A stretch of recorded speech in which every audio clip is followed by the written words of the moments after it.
G'day legends, I hope you're all fantastic. We are checking out the new Flat 5 drive pedal from Poly Effects, the maker of Bebo. This is a collaboration between Poly and the one and only Josh Smith, and look at it.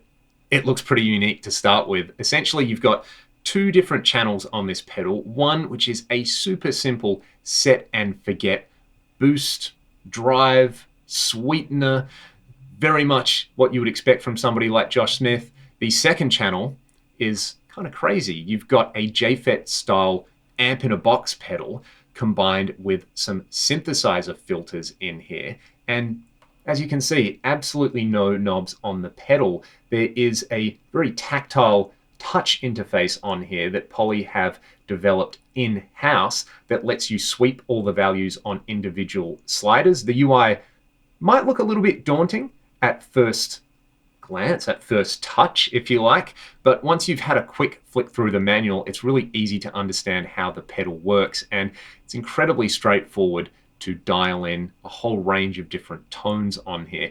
Furthermore, you've got MIDI implementation on here via TRS, MIDI in and out. You can do MIDI program changes, save your own presets in 6 banks of 6, so 36 presets in total, and this accepts MIDI CC values so that you can do real-time parameter changes on here. It is such an interesting concept. We're going to dive into this and explore it in depth, but first, a word from the sponsor of this video, Perfect Circuit. This video is sponsored by Perfect Circuit, who sell pedals and effects, synthesizers and modular gear, as well as recording and pro audio equipment. They ship worldwide, and you can learn more by following the link in the video description. Thanks again to Perfect Circuit for sponsoring this video. Let's take a look at the basic operation of the pedal. Channel A is really straightforward. It just lets you select between 4 different diodes. It's the definition of a set and forget channel. The second channel, channel B, has a lot more going on there. You've got an amp in a box style pedal combined with some synthesizer style resonant high and low pass filters, which in itself is already really fascinating to me. What's even cooler about channel B is it's got 2 sides, so you can set them up either to have different functions, or you can set them up differently and then modulate between them using various waveforms or the envelopes. We're going to hear that later in the video. I want to just showcase side A very quickly with a clean tone, then we'll throw it in over a jam, and then we'll do the basic operation of channel B, and I'll do the same thing and just kind of jam away with it so you can get some ideas of what it's doing to the guitar tone. Here is my clean tone on the neck pickup of this 1977 Fender Strat. Now, channel A gives you 4 different diode options that you can select with the little touch-sensitive buttons, and I do have to say, this is amazing that this has been fabricated in-house by Poly, because it is so responsive, so easy to use, far less finicky than other touchscreen style pedals that I've used, even less finicky than the Poly Bebo, which they also make. So basically you've got a Schottky diode, a germanium diode, silicon clipping, and LED clipping on there. And yeah, you just basically make your choice in there, turn side A on, and it just embiggens your guitar tone. Let's hear what it does, starting with the Schottky diode.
Now the silicon and LED sound pretty similar to me. The germanium is the lowest output, and the Schottky diode in there is kind of the fattest and most in your face. So let's hear it over a little blues jam now.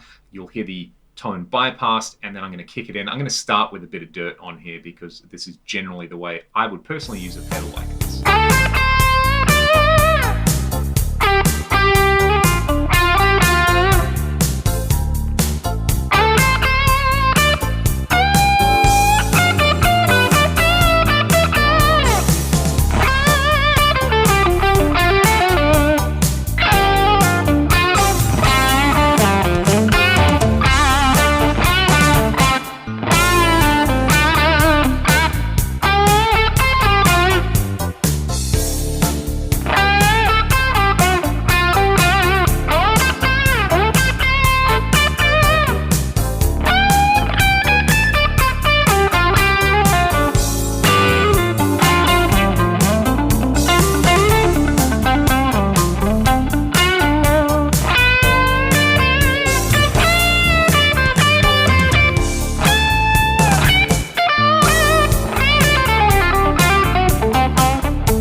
Channel B is where stuff really starts to get wild. I'll let you hear it on this clean tone again. Basically, you can see the low pass filter and high pass filter settings over here. If you press one of the secondary buttons, you can set the Q, or the amount of resonance over here. And if you've got modulation going on, you can set the speed and depth or the sensitivity of the envelope modulation. Don't worry about that just yet. We're going to pay attention to these controls. Let's kick in channel B so you can kind of hear its character.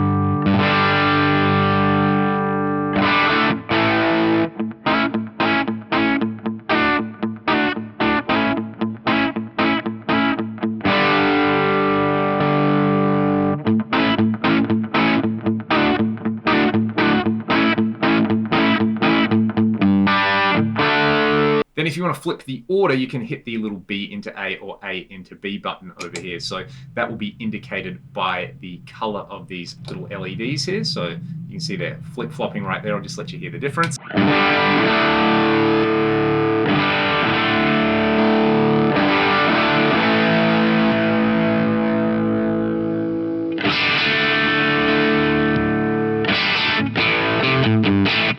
I'm not going to play around with the resonance just yet. Let's hear that over a little jam. I will also play around with some different cascading options.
So you've heard its character as a drive and boost pedal, and it sounds pretty tasty, but the real thing that sets this apart is being able to modulate between different parameters. So on channel B, you can set up 2 different sides, set the parameters wherever you like, and then select the modulation options. There's 3 different wave shapes and envelope modulation to basically morph between them. I'll give you a very quick example. On side 1, you can see I've got the volume quite low. If I hit the signature button over here, you can see I've got the volume right up. So what I'm going to do is hit the little sine wave symbol over here, and it's going to start modulating between them. Look at that.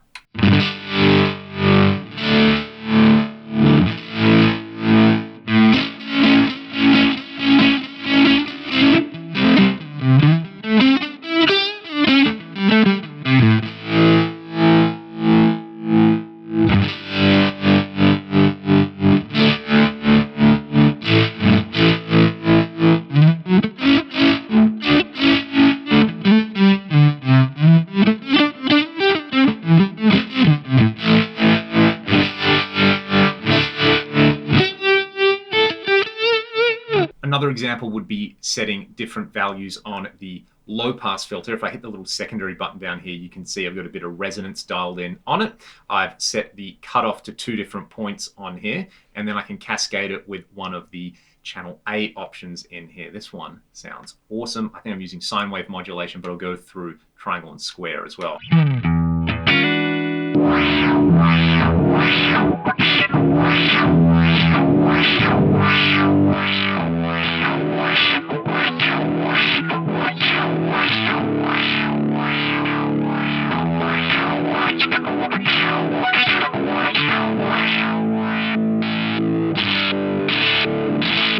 Of course, envelope modulation on a resonant low-pass filter is instant funk. Let's have a listen to the way I've set this up.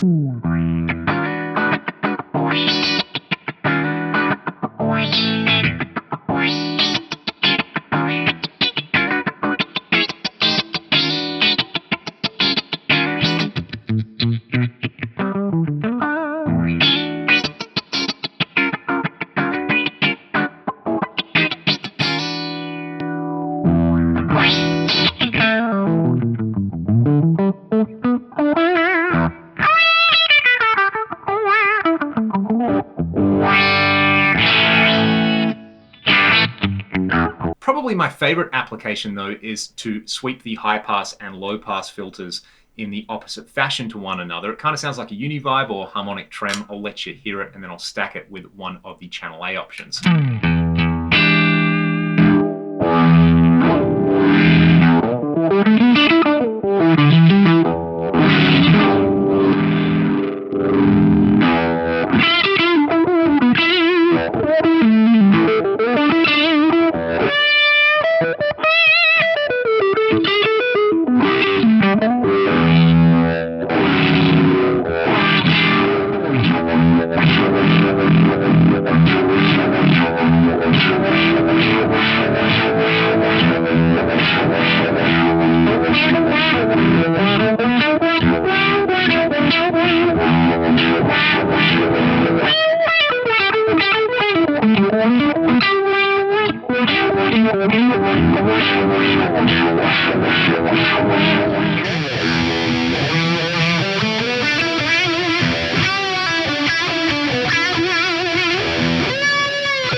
Now, because this has a high pass filter in it, it works pretty well for tightening up a kind of woofy high gain tone. I'll let you hear that, and I'm just going to bring the high pass filter in here, maybe a bit of gain, maybe even a bit of the low pass filter to smooth out the high end, and then I might bring in one of the diode options on here as well, like maybe the germanium diode. So let's hear that.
can save your favorite settings as presets on here. You've got 6 banks of 6 presets available. You can either use the little buttons along the top to change presets, or you can change them with MIDI program changes. Furthermore, every single parameter in here has its own MIDI control change assignment. So you can do fun real-time MIDI stuff. What I'm going to do is hook up a MIDI expression pedal here and just change a few pedals in real time. I'm going to create a kind of low pass filter sweep wah thing. I'll play around with the vibe style patch that I created earlier to change the speed, and we'll try some real-time gain control using an expression pedal. Here's some examples.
This is such a unique and fascinating pedal, the way Josh and Lockie at Poly have been able to develop something which feels brand new and fresh, yet instantly familiar, and that gives you a whole range of tones from really simple, it sounds better when it's on style things on channel A, to sounds that you've probably never heard out of a drive pedal before. And just having those synthesizer style filters in the pedal is enough for me. There's so many tone shaping abilities in this pedal, and it's really, really nice to use. I kind of love this format. I would really like to see Poly take this format and do some more styles of pedals, whether they are drive pedals, modulation pedals, a delay pedal with this sort of layout would be really, really awesome.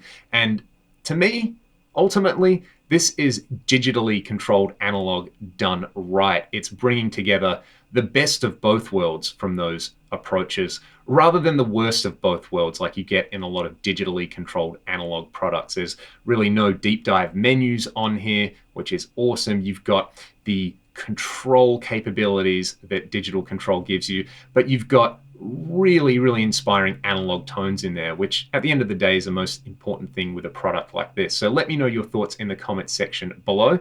A big thank you to Lockie at Poly Effects for sending this over, and to Perfect Circuit for sponsoring this video, and to all of you who support my channel. Check the video description for more links, and I will see you next time. Thanks so much for watching.